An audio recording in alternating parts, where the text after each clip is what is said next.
جناب مسلم عقیل بن ابی طالب کے بیٹے بنی ہاشم کے ایک باوقار شخص اور امام حسین علیہ السلام کے چچا زاد بھائی تھے۔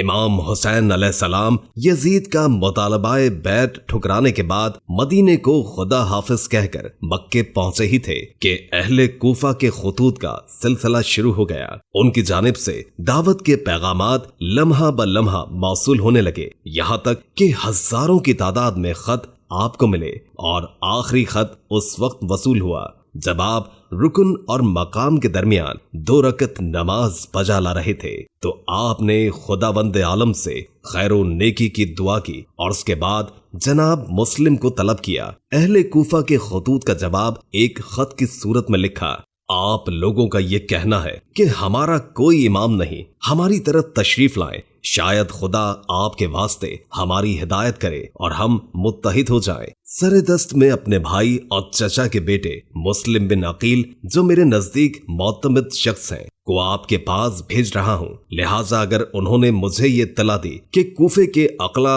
اور اہل فضل کی رائے اور آپ لوگوں کا وہی مشورہ ہے جو آپ نے خطوط میں لکھا ہے، تو میں جلد آپ کے پاس پہنچ جاؤں گا۔ جناب مسلم وسط رمضان میں مکے سے نکلے اور مدینے تشریف لے گئے، مسجد النبوی میں نماز ادا کی اور اپنے رشتہ داروں کو خدا حافظ کہا، اور راستہ دکھانے والے چند افراد کو ساتھ لے کر کوفے کی طرف چل پڑے۔ اس سفر میں آپ کو بہت ساری مشکلات کا سامنا کرنا پڑا۔ آپ اور آپ کے ساتھیوں نے راستہ گم کر دیا۔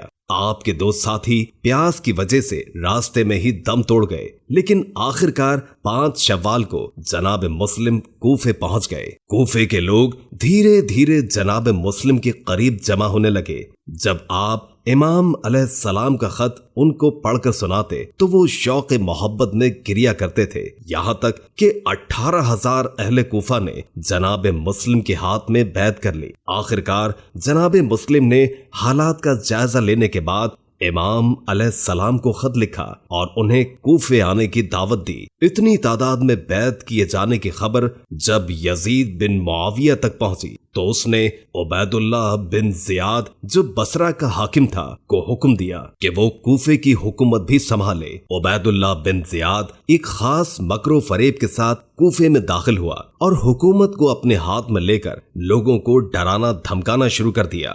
اس کے بعد ہانی بن عروہ کو، جو کوفے کے بزرگان میں سے تھے اور جناب مسلم ان کے گھر ٹھہرے ہوئے تھے، کو گرفتار کر کے شکنجے دینا شروع کر دیا۔ جناب مسلم نے جب ہانی کو شکنجے دیے جانے کی خبر سنی تو اہل کوفہ سے مطالبہ کیا کہ ہانی کی مدد کو نکلیں۔ لوگ جمع ہو گئے۔ مسجد کوفہ، اطراف کا بازار اور دارالخلافہ لوگوں سے بھر گیا، جبکہ عبید اللہ کے پاس اس وقت 50 افراد بھی نہیں تھے۔ عبید اللہ نے انتہائی چالاکی اور سیاست سے کام لیتے ہوئے چند لوگوں کو کوفے کے مختلف قبیلوں کے درمیان بھیجا تاکہ انہیں پہلے ڈرائیں، نہیں تو پیسے یا مقام کا لالچ دیں، اور بعض قبیلوں کے سردار جو دارالخلافہ کے اندر موجود تھے انہیں دھمکی دے کر دارالعمارہ کی چھت پر بھیجا تاکہ ان لوگوں کو جنہوں نے قصر کا محاصرہ کر رکھا ہے کو کسی نہ کسی حربے سے دارالعمارہ سے دور کریں۔ اہل کوفہ نے جب سرداروں کی باتوں کو سنا تو نرم پڑ گئے۔ شور شرابہ دھیرے دھیرے کم ہونے لگا۔ ہر کوئی ایک دوسرے سے کہہ رہا تھا، چلو واپس چلیں، دوسرے لوگ ہیں، وہ کافی ہیں۔ آہستہ آہستہ جناب مسلم کے اطراف سے لوگ دور ہوتے گئے، یہاں تک کہ صرف 30 افراد مسجد میں ان کے پاس باقی رہ گئے۔ جناب مسلم نے جب اس عہد شکنی کا مشاہدہ کیا تو اس قلیل تعداد کے ساتھ باب الکندہ کی طرف چل پڑے۔ وہاں پہنچنے کے بعد دیکھا کہ صرف 10 افراد ان کے ساتھ ہیں، اور جب وہاں سے اور آگے بڑھے تو ان کے ہمراہ کوئی نہ رہ گیا تھا۔ جناب مسلم غربت کے عالم میں نہ آشنا شہر میں تن تنہا چاروں طرف دیکھ رہے تھے، لیکن انہیں کوئی نظر نہیں آ رہا تھا جو انہیں راستہ بتائے یا اپنے گھر میں انہیں پناہ دے۔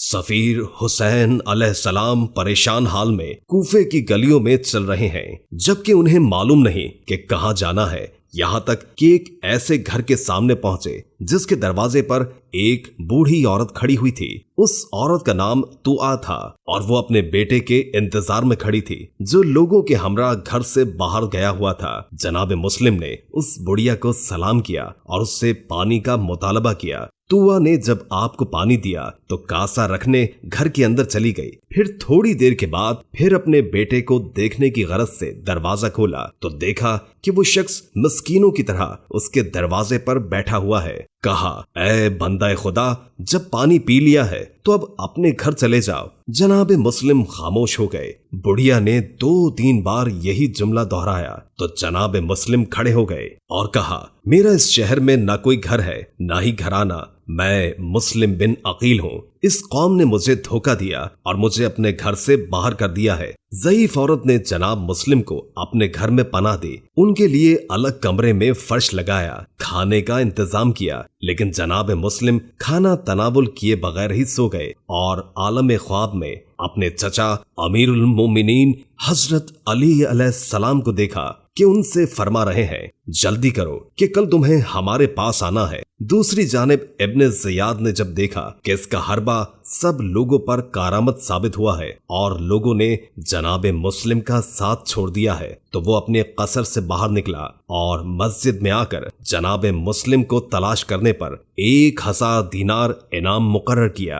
तुआ का बेटा जब मस्जिद से घर वापस पहुंचा तो घर में जनाब मुस्लिम के मौजूद होने से बाखबर हो गया। उसने अलग इनाम की लालच में ये खबर इब्ने ज़ियाद तक पहुंचा दी। उबैदुल्लाह ने दर्जनों सिपाही पर मुश्तमिल लश्कर जनाब मुस्लिम की गिरफ्तारी के लिए तुआ के घर भेज दिया। जनाब मुस्लिम अपने खुदा से राजो नियाज में मसरूफ थे कि लश्कर ने घर का मुहासरा कर लिया। घोड़ों की टापों की आवाज सुनते ही मुस्लिम ने अपनी दुआए मनाजात को तमाम किया और जल्दी से जर्रा पहनकर जंग के लिए आमादा हो गए। लश्कर के घर से करीब होते ही आप मुकाबले के लिए घर से बाहर आ गए कि कभी ऐसा न हो कि दुश्मन बुढ़िया का घर जला दें। जनाब मुस्लिम जो दिलेर और जंगी फनून में माहिर थे ने कई सिपाहियों को वासिले जहन्नुम कर दिया। इब्ने ज़ियाद का लश्कर जब किसी तरह आपको काबू न कर सका तो उसने मिलकर जनाब मुस्लिम पर हमला किया, मकानों की छतों से पत्थर और आग बरसाए। आखिरकार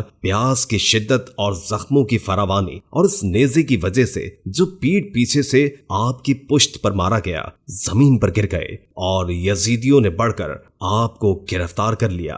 बास किताबों में नकल हुआ है कि जब सिपाहियों ने देखा कि जनाब मुस्लिम को गिरफ्तार करना मुमकिन नहीं हो पा रहा तो उन्हें अमान देने का झूठा वादा किया गया और इसी तरीके से उन्हें गिरफ्तार करके दारुल अम्मारा ले जाया गया। जनाब मुस्लिम जब गिरफ्तार हो गए तो कलमाए इस्तरजा इन्ना लिल्लाहि व इन्ना इलैहि राजिऊन जबान पर जारी करने के बाद गिरिया करने लगे। लश्कर में से एक शख्स ने उनके रोने पर ताज्जुब करते हुए इसका सबब पूछा। मुस्लिम ने कहा, खुदा की कसम, अपने कत्ल किए जाने पर गिरिया नहीं कर रहा हूँ। मुझे मौत से खौफ नहीं है। मैं अहले बैत पैगंबर हुसैन और उसके बच्चों के लिए गिरिया कर रहा हूँ जो यहाँ आ रहे हैं। जनाब मुस्लिम को उबैदुल्लाह के हुक्म से दारुल खिलाफा की छत पर ले जाया गया, इसी हाल में कि जनाब मुस्लिम खुदावंद आलम की तस्बीह पढ़ रहे थे और तलबे मगफिरत कर रहे थे। दारुल खिलाफा की छत पर ले जाने के बाद जनाब मुस्लिम का सर तन से जुदा कर दिया गया और पहले सर फिर बदन को दारुल अम्मारा की छत से नीचे गिरा दिया गया ताकि लोग इनका हश्र देखकर इमाम हुसैन अलैहिस्सलाम की नुसरत से दस्तबरदार हो जाएं। इसके बाद इनके बदन को मजमा-ए आलम के सामने तख्ता-ए दार पर लटका दिया गया। हानी बिन अरवा जो कि 89 साल के बूढ़े थे को भी कूफा के बाजार में ले जाकर दर्दनाक तरीके से शहीद कर दिया गया और तख्ता-ए दार पर लटका दिया गया, जबकि वो अपने साथियों को मदद के लिए पुकारते रहे लेकिन किसी ने उनकी मदद न की। बाद-ए-अज़ा इब्ने ज़ियाद ने जनाब मुस्लिम और हानी के सरों को यजीद के लिए शाम भेज दिया। जनाब मुस्लिम का लाशा बनी हाशिम में से वो पहला लाशा था जिसे तख्ता-ए दार पर लटकाया गया और उनका सर वो पहला सर था जो शाम भेजा गया।